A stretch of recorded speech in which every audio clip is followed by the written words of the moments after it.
इससे पहले हम लोग इनर्शियल और non inertial frame of reference के बारे में बात कर चुके हैं। तो आज हम रिलेटिव मोशन के कॉन्सेप्ट को समझते हैं। इसके कॉन्सेप्ट को हम इस मिसाल से समझते हैं कि देखिए दो हमारे पास फ्रेम ऑफ रेफरेंस है, एक एक्स वाई प्लेन है और एक X dash Y dash plane है। और ऑब्जर्वर एस जो है वो एक्स वाई प्लेन के ओरिजिन पे खड़ा है और एक ऑब्जर्वर एस डैश जो है वो X dash Y dash plane के ओरिजिन पे खड़ा है। अब यहाँ पे हम एक रिस्ट्रिक्शन लगाते हैं कि हम मैं कहती हूँ कि जो रिलेटिव वेलोसिटी है between S and S dash वो कांस्टेंट है मैग्नीट्यूड में भी और डायरेक्शन में भी। लेकिन इसका हरगिज़ ये मतलब नहीं है कि जो पार्टिकल्स जो कि एस और एस डैश को ऑब्जर्व कर रहे हैं वो भी एक कांस्टेंट वेलोसिटी के साथ मूव करें, वो एक्सेलेरेट कर सकते हैं। अगर आप इस पिक्चर को देखें तो इसमें अगर जो ओरिजिन है एस डैश का वो बेसिकली लोकेटेड है with respect to origin of S by a vector that is R S dash S. तो ये जो vector R S dash S है इसको हम रीड करते हैं position of S dash with respect to S. यानी कि जो पहला सबस्क्रिप्ट है वो हमें बताता है कि सिस्टम बीइंग लोकेटेड, जो कि इस केस में एस डैश है, और जो दूसरा सबस्क्रिप्ट है वो हमें देता है सिस्टम विद रिस्पेक्ट टू विच, यानी कि जो इस केस में कोऑर्डिनेट जो सिस्टम है वो एस है। अब अगर एक पार्टिकल पी है जो कि कॉमन एक्स वाई और X dash Y dash plane में है, तो एस और एस डैश अपने कोऑर्डिनेट सिस्टम के मुताबिक इस पार्टिकल पी की पोजीशन को लोकेट करते हैं। तो सबसे पहले एस के मुताबिक जो पोजीशन है पी की, the P is located at a position which is indicated by the vector RPS. लेकिन S डैश के मुताबिक जो पार्टिकल P है particle P is at the position that is indicated by the vector RPS dash.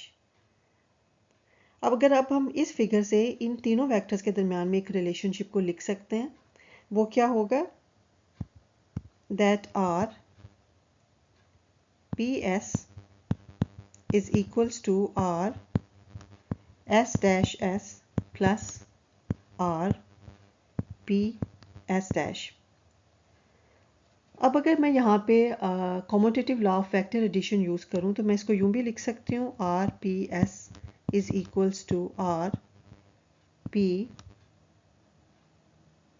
S dash plus R S dash S.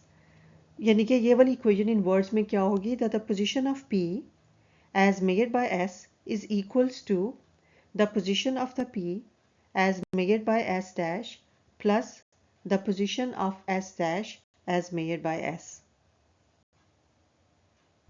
मैं ये assume करती हूँ कि जो पार्टिकल P है अकॉर्डिंग टू S डैश एक velocity V P S dash के साथ मूव करता है। तो S के मुताबिक S उसकी वेलोसिटी को यानी कि कैसे मेजर करेगा? तो इसके लिए मैं वो इक्वेशन जो मैंने अभी लिखी थी that is R P S equals to R P S dash plus R S dash S. इस इक्वेशन को मैं डेरिवेट कर लूँगी with respect to time T, जो कि हमें फिर वेलोसिटी बताएगा।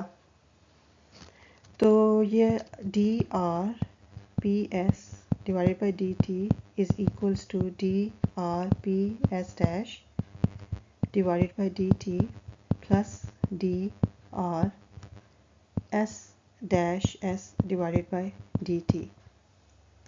So rate of change of each position हमें जो है वो वेलोसिटी देता है। तो मैं इसको लिख दूंगी that vps equals to vps dash plus we S dash S. इसको मैं इक्वेशन नंबर 1 कह देती हूँ। अब इस इक्वेशन को अगर मैं लफ्ज़ों में बताऊँ तो मैं कहूँगी that at any instant the velocity of the P as measured by observer S is equals to the velocity of the p as measured by the observer s dash plus the relative velocity of s dash with respect to s. So ये वाली equation तो अभी मैंने 2 dimension में लिखी है, इसी तरह से ये 3 डायमेंशन में भी होल्ड करेगी। इस इक्वेशन को कहेंगे law of transformation of velocities.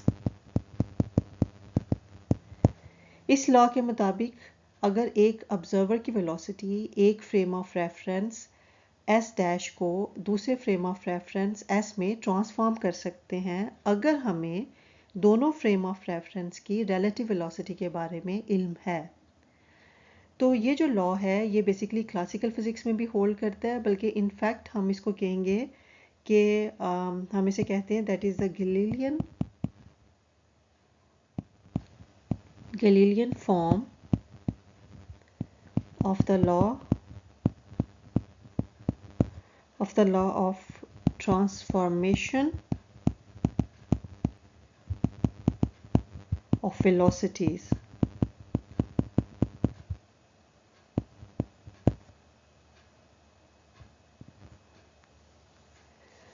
Okay so अब हम एक स्पेशल केस कंसिडर करते हैं। मैं ये अज्यूम करती हूँ कि जो दोनों रेफरेंस फ्रेम्स हैं वो एक कांस्टेंट वेलोसिटी के साथ हरकत करते हैं।